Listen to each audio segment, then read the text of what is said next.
கொஞ்ச நாளைக்கு முன்னாடி என்னோட நாய்க்குட்டி கவட்டையில் ஏதோ அலர்ஜி வந்து ஃபுல் கோலம் போட்ட மாதிரி ஆயிடுச்சுங்க. ஆனா அதுக்கப்புறம் ஒரு வாரம் கழிச்சு அந்த கோலம் ஃபுல்லா காணாம போயிருச்சு. அதை சரி பண்றதுக்கு என்ன பண்ணேன், எதை தூக்கி போட்டேன், எதை வாயில போட்டேன், அதெல்லாம் பத்தி இந்த வீடியோல தெளிவா பார்க்கலாம். அந்த வீடியோக்கு நிறைய பேர் கமெண்ட்ல ஏன் நாய்க்கும் இப்படி இருக்கு அப்படின்னு சொல்லி போட்டுருந்தீங்க. உங்களுக்குலாம் இது ஹெல்ப்ஃபுல்லா இருக்கும்னு நினைக்கிறேன். வெல்கம் டு நான் நாய் வளர்க்க போறேன் எபிசோட் 20 நண்பர்களே. இந்த ஹாஸ்பிட்டல் என் வீட்டுல இருந்து ஒரு 1.5 மணி நேரம் தொலைவில் இருக்கு. பட் இருந்தாலும் நம்ம ஃபாலோவர் ஒருத்தர் சொன்னாருன்னு சொல்லிட்டு போன வாரம் இந்த அலர்ஜிக்காக பார்த்துட்டு வந்தேன். இதுக்காக சில மருந்து மாத்திரை எழுதி கொடுத்துருந்தாங்க. அதை பத்தி நான் பழைய வீடியோல போட்டிருக்கேன். ஒரு சத்து டானிக்கு, ஒரு அலர்ஜி டானிக்கு, ஒரு ஸ்ப்ரே, அதுக்கப்புறம் கால்சியம் டேப்லெட் ஃபாலோ பண்ணிட்டே வந்துட்டு இருந்தேன். ஒரு 7 நாள்ல நல்ல சேஞ்சஸ் தெரிஞ்சது. உங்களுக்கு பார்த்தாலே தெரியும், கட்டி மாதிரி இருந்த அந்த பம்ப்லாம் குறைஞ்சு இப்போ எல்லாமே வெள்ளையா ஃபிளாட் ஆயிடுச்சு. ஆல்சோ இந்த கடையில் வாங்குற வீட் பிஸ்கட் இதை கொடுக்கறத ஸ்டாப் பண்ணேன். பீஃப் புல்லி ஸ்டிக்ஸ் கொடுக்கறத ஸ்டாப் பண்ணேன். பீட்ரூட் கொடுத்துருந்தா அதையும் ஸ்டாப் பண்ணேன். பட் எதனால அலர்ஜி வந்தது போனதுன்னு இன்னைக்கும் தெரியல. ஒரு வாரம் கழிச்சு ரிவ்யூ வர சொல்லியிருந்தாங்க. அதனால பையாவை ஹையா தூக்கிட்டு போயாச்சு ஹாஸ்பிட்டலுக்காக. மருத்துவர் மாராவை பார்த்துட்டு what a marvellous way of வளர்ப்பு தன்மை அப்படின்னு ஒரு மாதிரி ஆச்சரியம் ஆயிட்டாரு. அதுக்கு காரணம் என்னன்னா, போன வாரம் அதாவது 7 நாள் முன்னாடி கூட்டு வரப்ப வெயிட் பாத்தீங்கன்னா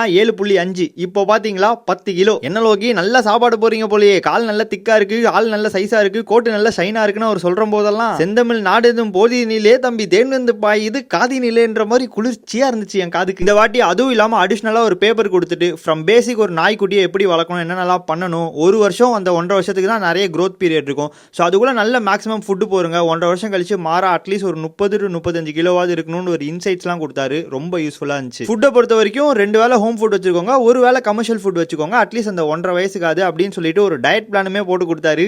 ஆஹா, இதை தேடி தானே யூடியூப்ல டெய்லி 7 மணி நேரம் உட்காந்துட்டு இருந்தேன். இந்த பேப்பரை படிச்சு பார்க்கும்போது தான் தெரிஞ்சது நான் நிறைய தப்பு பண்ணிட்டு இருக்கேன்ட்டு. மேபி இந்த டயட் பிளான், இந்த தப்புகள் இதெல்லாம் பத்தி தனியா ஒரு வீடியோ போடுறேன் நண்பர்களே, ஹெல்ப்ஃபுல்லா இருக்கும்னு நினைக்கிறேன். பட் இப்போதைக்கு அந்த ஹாஸ்பிட்டல்ல இருந்து சில ஐட்டங்கள்லாம் வாங்கிட்டு வந்திருக்கேன். அது என்னன்றதை பார்த்துடலாம். ஃபர்ஸ்ட், டிக் எதுவும் வராம இருக்கிறதுக்கு கழுத்தாம்பேட்டையில இந்த சொல்யூஷனை போட்டு விட சொன்னாங்க. டிக்ஸை பொறுத்த வரைக்கும் வந்ததுக்கு அப்புறம் பார்க்கறத விட வரதுக்கு முன்னாடியே பார்த்துட்டா ரொம்ப உதவியா இருக்கும்னு சொன்னாங்க. ஸோ அதனால போட்டு விட்டேன். அதுக்கப்புறம் உங்க ஹாஸ்பிட்டல்ல நீங்க என்ன ஃப்ளோர் கிளீனர் யூஸ் பண்றீங்கன்னு கேட்டு அவங்க யூஸ் பண்றதே ஒரு பாட்டில் புஷ்டு வந்தாச்சு. அது கூட சேர்த்து இந்த ஒமேகா 3 சப்ளிமெண்ட்டும் வாங்கிட்டு வந்திருக்கேன். பிகாஸ் எனக்கு இப்போ வரைக்கும் தெரியல மீன் சாப்பிட்டா இதுக்கு ஒத்துக்குதா இல்லையான்ட்டு. சரி எதுக்கு வம்புன்னு சொல்லிட்டு ஒரு சப்ளிமெண்ட் பம்பிங் போட்டாச்சு. புரோட்டீனை பொறுத்த வரைக்கும் இப்போ என்கிட்ட ஒரு ஐடியா இருக்கு. ஒரு வாரத்துக்கு என்ன கொடுக்கணும்ன்றது எழுதி வச்சிருக்கேன் போர்ட்ல. பட் இந்த ஃப்ரூட், வெஜிடபிள், கார்போஹைட்ரேட் இதெல்லாம் எதோட கலந்து கொடுக்கலான்றது கன்ஃபியூஷனா இருக்கு. உங்களுக்கு ஏதாவது தெரிஞ்சா நல்ல சோர்சஸ் கீழே கமெண்ட் பண்ணி விட்டு போங்க. அண்ட் இந்த வீடியோவை இப்போ வரைக்கும் பார்த்த எல்லாரும் இது கொஞ்சம் என்டர்டெய்னிங்காவோ இல்ல இன்ஃபர்மேஷனாவோ இருந்தா கூட ஒரு ஃபாலோவை போட்டு விட்டு போங்க. அது நீங்க எனக்கு கொடுக்குற சப்போர்ட்டா இருக்கும். பாய் நண்பர்களே. நாய் செய்திகளுக்காக நானும் நாய்க்குட்டி மாறணும். டாடா.